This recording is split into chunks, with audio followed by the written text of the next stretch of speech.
அல்லேலூயா அல்லேலூயா அல்லேலூயா அல்லேலூயா. செஞ்ஞாயிறுடையாள் சீர்திங்கள் பதத்தாள் அற்புதனை இன்று செவ்வாயாள் யாழொளி தந்து வெள்ளி முடியணிந்து இவ்வுலகின் சனியகற்ற இறைவனின் தாயன நின்றாள். அல்லேலூயா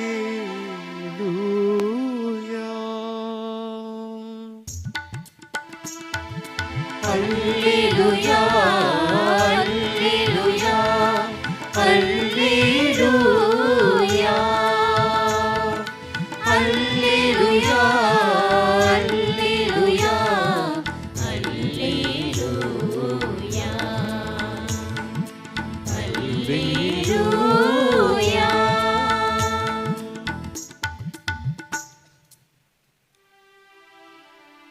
ஆண்டவர் உங்களோடு இருப்பாராக.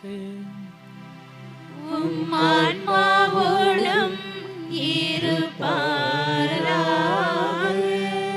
லூக்கா எழுதிய தூய நற்செய்தியிலிருந்து வாசகம். ஆண்டவரே மாட்சி உமக்கே.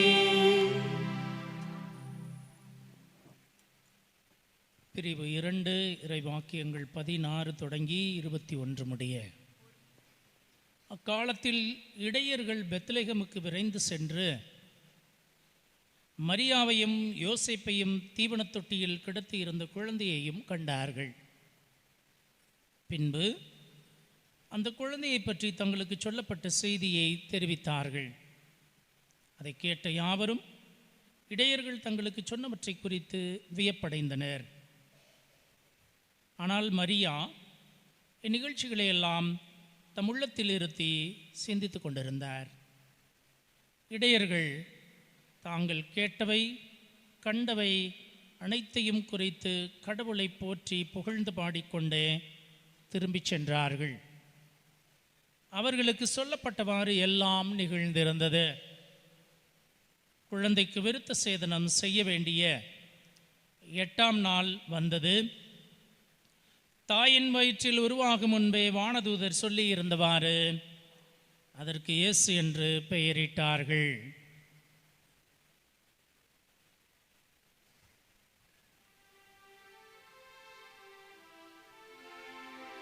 ஆண்டவரின் அருள்வாக்கு. கிறிஸ்துவே உமக்கு புகழ்.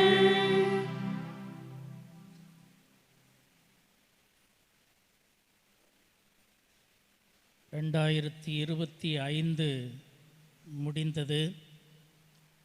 2026ஆம் ஆண்டு பிறந்திருக்கிறது.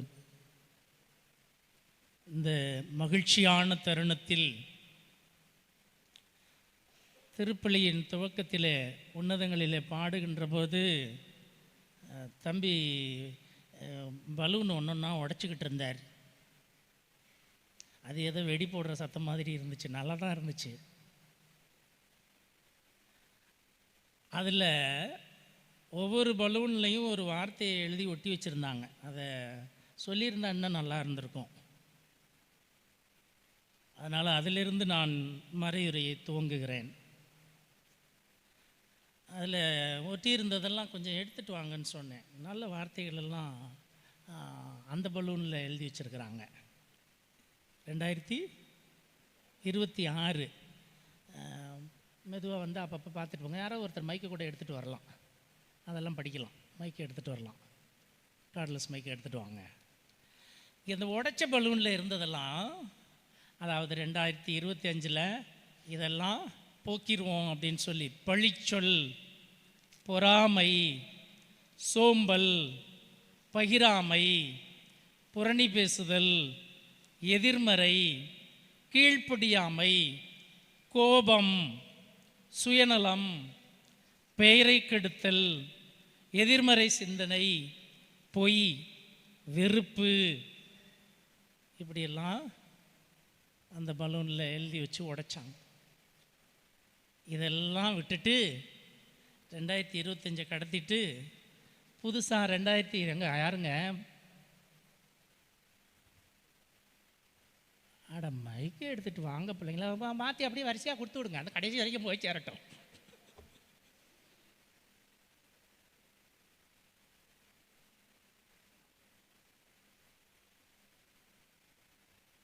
முடிவு பண்ணியாச்சு. யாராவது வாசிக்க தெரிஞ்சவங்க யாராவது வாங்க, அங்கே போ, அந்த பலூன்கிட்ட போங்க. யாராவது வாசிக்க தெரிஞ்சாலும் துணிச்சலாம் வாங்கலைம்மா. எதுக்கு உங்கள் அப்பா அம்மா உங்களை படிக்க வைக்கிறாங்க? ரைட், தெரிஞ்சுக்குவோம். நான் அடிக்கடி இந்த மாதிரி காரியங்களில் பிள்ளைங்களுக்கு மோட்டிவேஷன் கொடுக்கும்போது, காலேஜ்லேயோ ஸ்கூலில் எல்லாம் மோட்டிவேஷன் கொடுக்கும்போது இந்த மாதிரி காரியங்களை நிறைய செய்கிறதுண்டு. அந்த மாதிரி 2026 என்னென்னத்தெல்லாம் நம்ம உள்வாங்கணும், என்னென்னத்தெல்லாம் நம்ம செய்யணும் அப்படின்னு சொல்லி அழகாக எழுதி வச்சிருக்கிறாங்க. படிங்கம்மா. ஒன்றுன்னா மன்னிப்பு, இரக்கம், பகிர்தல், ஒற்றுமை, பரிவு, அரவணைப்பு, சமாதானம், அன்பு, நேர்மறை சிந்தனை, விட்டுக்கொடுத்தல், சிந்தனை,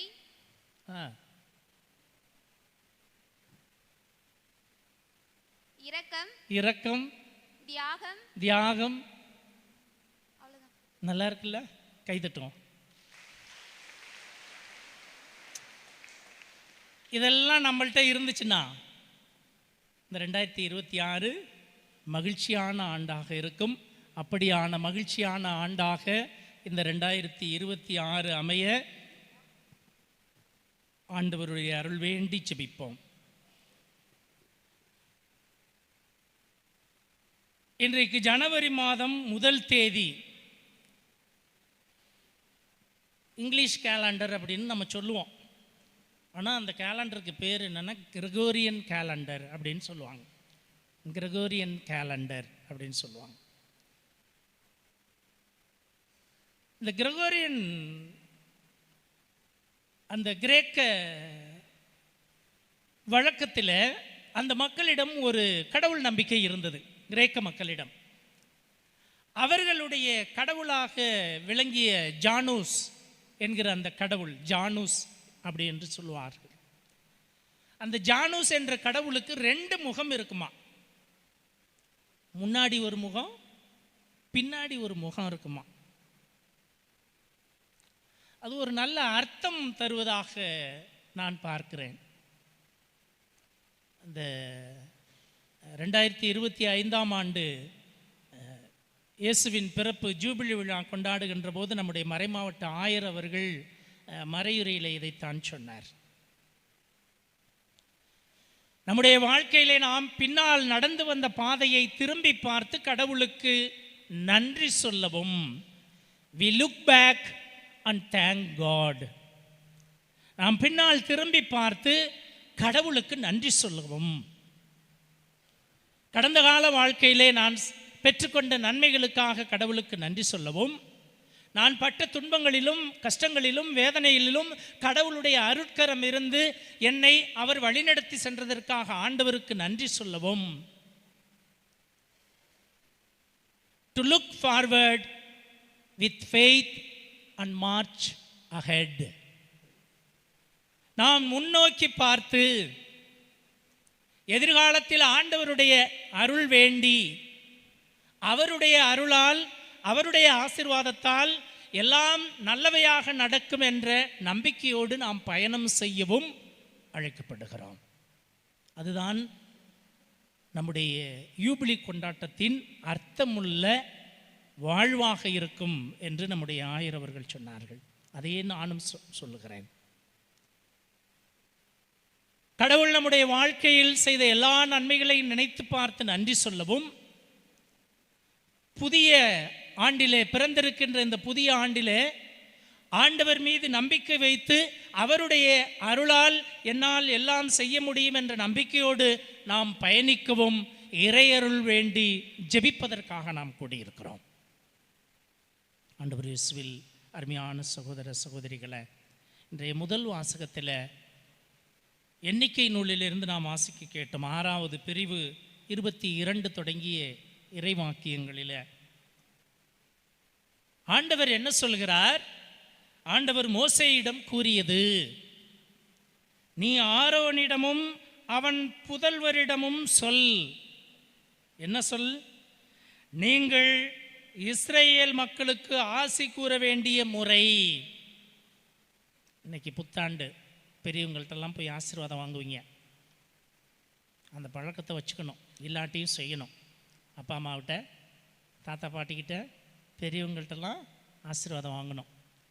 அப்படி ஆசீர்வாதம் வாங்க வர்றவங்கள்ட்ட ஆசீர்வாதம் பண்ணுறவங்க என்ன செய்யணும், என்ன சொல்லணும் அப்படின்னு சொல்கிறார். என்ன சொல்கிறாரு? ஆண்டவர் உனக்கு ஆசி வழங்கி உன்னை காப்பாராக என்று சொல். முட்டி போட்ட உடனே ஆசீர்வாதம் அப்படின்னு சொல்லக்கூடாது. ஆசீர்வாதம் எனக்கிட்ட இருந்து வராது. யார்கிட்ட இருந்து வரும்? ஆண்டவரிடமிருந்து தான் ஆசீர்வாதம் வரும். ஆண்டவர் உனக்கு ஆசி வழங்கி உன்னை காப்பாராக. ஆண்டவர் தம் திருமுகத்தை உன்மேல் ஒளிரச் செய்து உன்மீது அருள் பொழிவாராக. ஆண்டவர் தம் திருமுகத்தை உன் பக்கம் திருப்பி உனக்கு அமைதி அருள்வாராக என்று சொல்லி ஆசீர்வதியுங்கள் என்று சொல்லுகிறார். ஆண்டவர் இயேசுவில் அருமையான சகோதர சகோதரிகளே, நாம் ஆசீர்வாதத்தை ஆண்டவரிடமிருந்து பெறவும், பெற்ற அந்த ஆசீர்வாதத்தை மற்றவர்களுக்கு நாம் கொடுக்கவும் அழைக்கப்படுகிறோம். நீ ஆசீர்வாதமாக இருக்க வேண்டும். அதுதான் ஆண்டவர் நமக்கு தருகின்ற செய்தி. கிறிஸ்து இயேசுவில் பிரியமான சகோதர சகோதரிகளே, அறிவியல் விஞ்ஞானி ஐசக் நியூட்டன் நிறைய கண்டுபிடிப்புகளை கண்டுபிடித்தவர். அவருடைய தியரி ஒன்று இருக்கிறது, அப்சல்யூட் தியரி அப்படின்னு சொல்லுவாங்க. ஏற்கனவே ஒரு முறை இங்கே மறையுரையில் சொல்லி இருக்கிறேன். அப்சல்யூட் தியரி அப்படின்னு சொல்லுவாங்க. அதை சொன்னேன்னா நம்ம சயின்ஸ் கிளாஸ் எடுக்கிற மாதிரி ஆயிரும் திரும்ப. அது மறைந்து ஐன்ஸ்டைன் என்கிற அடுத்த விஞ்ஞானி ஒரு கண்டுபிடிப்பை உலகுக்கு வெளிப்படுத்தினார். அது என்னன்னு சொன்னார்? ரிலேட்டிவிட்டி தியரி அப்படின்னு சொன்னார். சார்பு நிலை கோட்பாடு என்று சொல்லி, சார்பு நிலை கோட்பாடு என்று சொல்லி ஒரு கோட்பாட்டை வெளியிட்டார். நம்முடைய வழக்கத்திலே நமக்கு எளிதாக புரிந்து கொள்ள வேண்டுமென்றால், மனிதன் இன்னொருவனை சார்ந்து இருக்கிறான். அவன் கடவுளை சார்ந்து இருக்கிறான், அவன் மற்ற மனிதர்களை சார்ந்திருக்கிறான், மற்ற படைப்புகளை சார்ந்திருக்கிறான். இந்த அண்ட சாஸ்திரங்களிலே இருக்கிற கோள்களை மனிதன் சார்ந்திருக்கிறான். ஒவ்வொன்றையும் மனிதன் சார்ந்திருக்கிறான். ஒவ்வொரு மனிதனும் மற்றவரை அல்லது மற்ற பொருட்களை அல்லது இயற்கையை, கடவுளை சார்ந்து இருக்கிறான் என்பதுதான் அவர் சொல்லுகின்ற அந்த கோட்பாடு, சார்பு நிலை கோட்பாடு என்று சொல்லி. இன்றைக்கு வருடத்தின் முதல் நாளான இன்று ஆண்டவர் நமக்கு தருகின்ற செய்தியும் இதுதான். நீங்கள் கடவுளையும் மற்றவர்களையும் இயற்கையும் சார்ந்து வாழ கற்றுக்கொள்ளுங்கள். அதுதான் உங்களுக்கு ஆசீர்வாதமாக இருக்கும், அதுதான் உங்களுக்கு வெற்றியாக இருக்கும் என்பதைத்தான் இன்றைய முதல் வாசகம் சொல்கிறது. இன்றைய இரண்டாம் வாசகத்தில் திருத்துதரான பவுல் கலாத்திய மக்களுக்கு எழுதுகின்ற கடிதத்தில் இப்படித்தான் சொல்கிறார். என்ன சொல்கிறார்? இனி நீங்கள் அடிமைகள் அல்ல, பிள்ளைகள். பிள்ளைகளாகவும் உரிமை பேர் உடையவர்களாகவும் இருக்கிறீர்கள். ஆகவேதான் கடவுளை அப்பா தந்தையே என்று அழைக்கிற உரிமையை கடவுள் நமக்கு கொடுத்திருக்கிறார். மற்றவங்கெல்லாம் கடவுள்னு சொல்லுவாங்க. மற்ற எந்த மத நம்பிக்கையாளர்களும் கடவுளை கடவுள் என்று தான் சொல்லுவார்கள், ஆண்டவர் என்று தான் சொல்லுவார்கள். ஆனால் கிறிஸ்தவம் மட்டும்தான் கடவுளை உறவு சொல்லி அழைக்க கற்றுக் கொடுத்திருக்கிறது. Praise the Lord, praise the Lord. கிறிஸ்தவம் மட்டும்தான் கடவுளை உறவு சொல்லி அழைக்க கற்றுக் கொடுத்திருக்கிறது. ஆண்டவரை நாம் அப்பா என்று அழைத்து ஜெபிக்கவும் உரையாடவும் திரு அவை நமக்கு கற்றுக் கொடுத்திருக்கிறது, விவிலியம் நமக்கு கற்றுக் கொடுத்திருக்கிறது. ஆண்டவருடைய தாயான அன்னை மரியாவை அம்மா என்று அழைக்க நமக்கு கற்றுக் கொடுத்திருக்கிறது. தாய் என்று சொல்லி நமக்கு கற்றுக் கொடுத்திருக்கிறது. ஆண்டவருடைய தாய் நமக்கெல்லாம் தாயாக தரப்பட்டிருக்கிறார். அதைத்தான் இன்றைக்கு வருடத்தின் முதல் நாளிலே விழாவாக கொண்டாட திரு அவை நம்மை அழைக்கிறது. அன்னை மரியா கடவுளின் தாய். மனிதனாக பிறந்த இயேசுவுக்கு மட்டும் அவள் தாய் அல்ல, கடவுளின் தாயாக. இயேசு கடவுளாகவும் மண்ணிலே மனிதனாக பிறந்தார். ஆகவே அன்னை மரியா கடவுளின் தாய். அவர் 100% கடவுளாயும் 100% மனிதனாயும் இருந்தார். ஆகவே கடவுளாய் இம்மண்ணிலே மனிதனாக பிறந்த கடவுளுக்கு அன்னை மரியா தாயாக இருந்ததால் அவள் கடவுளின் தாய். அவளுடைய பரிந்துரையால், அவளுடைய பரிந்து பேசுதலால், அவளுடைய வேண்டுதலால், அவளுடைய துணையால் நாம் வாழ கற்றுக்கொள்ள வேண்டும். அன்னை மரியாவின் வாழ்விலிருந்து நாம் பாடங்களை கற்றுக்கொள்ள வேண்டும் என்று இறைவார்த்தை நமக்கு போதிக்கிறது, திரு அவை நமக்கு போதிக்கிறது. ஆண்டவர் இயேசுவில் அருமையான சகோதர சகோதரிகளை, நாம் ஒருவர் மற்றவரை சார்ந்து வாழ்கின்றோம். நான் தனிமரமாக இந்த உலகில் வாழ முடியாது. கடவுளுடைய அருளை வேண்டி செபிப்போம். பிலிப்பியருக்கு எழுதிய திருமுகம் 4வது பிரிவு 13வது இறைவாக்கியத்தில் பவுலடியார் சொல்கிறார், எனக்கு வலுவூட்டுகிற இறைவனின் துணை கொண்டு எதையும் செய்ய எனக்கு ஆற்றல் உண்டு என்று சொல்கிறார். ஆக நம் கடவுளை சார்ந்திருக்கின்ற போது எனக்கு வலுவூட்டுகின்ற ஆண்டவருடைய துணையை கொண்டு எதையும் செய்ய எனக்கு ஆற்றல் உண்டு என்று நம்பிக்கையோடு பவுலடியார் சொல்லுகின்ற வார்த்தைகள் நம்முடைய வார்த்தையாக இருக்கட்டும். ஆண்டவர் எனக்கு துணை நிற்கிறார். இந்த புதிய ஆண்டிலே நான் செய்கின்ற எல்லா காரியங்களையும் எனக்கு வலுவூட்டுகின்ற ஆண்டவரின் துணை கொண்டு எதையும் நான் செய்ய முடியும் என்று நம்புவோம்.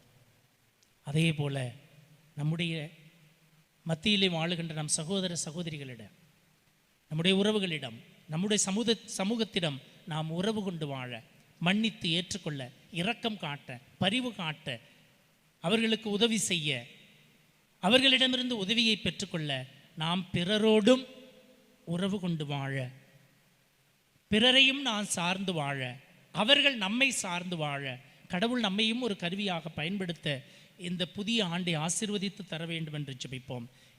எரேமியா இறைவாக்கினர் 29வது பிரிவு 11வது இறைவாக்கியத்தில் இப்படி படிக்கிறோம், உங்களுக்காக நான் வகுக்கும் திட்டங்கள் எனக்கு தெரியும். நல்லா கவனிங்க, நமக்கு ஆண்டவர் சொல்கின்ற செய்தி இதுதான். இந்த புதிய ஆண்டிலே உங்களுக்காக நான் வகுத்திருக்கும் திட்டங்கள் எனக்கு தெரியும் என்றோ, அவை வளமான எதிர்காலத்தையும் நம்பிக்கையையும் உங்களுக்கு அளிப்பதற்கான நல்வாழ்வின் திட்டங்களை அன்றி கேடு விளைவிப்பதற்கான திட்டங்கள் அல்ல என்கிறார் ஆண்டவர் என்று எரேமியா இறைவாக்கினர் வழியாக ஆண்டவர் சொல்கிறார். நமக்கு வளமையான எதிர்காலத்தை தருகின்ற திட்டங்களையே ஆண்டவர் நமக்கு தருவார். கேடு விளைவிக்கின்ற திட்டங்களை நமக்கு ஆண்டவர் வைத்திருக்க மாட்டார். ஒருவேளை நான் கேடு விளைவிக்கின்ற காரியங்களை நான் சந்திக்கிறேன் என்றால் அது மனிதனுடைய செயலாகத்தான் இருக்குமே ஒழிய அது கடவுளுடைய திட்டங்களாக இருக்காது. ஆகவே என்னுடைய திட்டங்கள் அல்ல, ஆண்டவருடைய திட்டம் என் வாழ்வில் நிறைவேற இந்த ஆண்டு முழுவதும் ஆண்டவருடைய திட்டங்கள் அனைத்தும் வளமையான திட்டங்களாக என் கண்முன் இருக்க, ஆண்டவரே என்னை ஆசீர்வதியும், நான் ஆசீர்வாதங்களை பெற்றுக்கொள்ளவும் மற்றவர்களுக்கு ஆசீர்வாதத்தை கொடுக்கவும் ஆண்டவரே என்னை ஆசீர்வதித்து வழிநடத்தி அருளும் என்று சொல்லி இந்த புதிய ஆண்டை ஆண்டவரின் பாதத்தில் அர்ப்பணித்து அருள் வேண்டி ஜெபிப்போம்.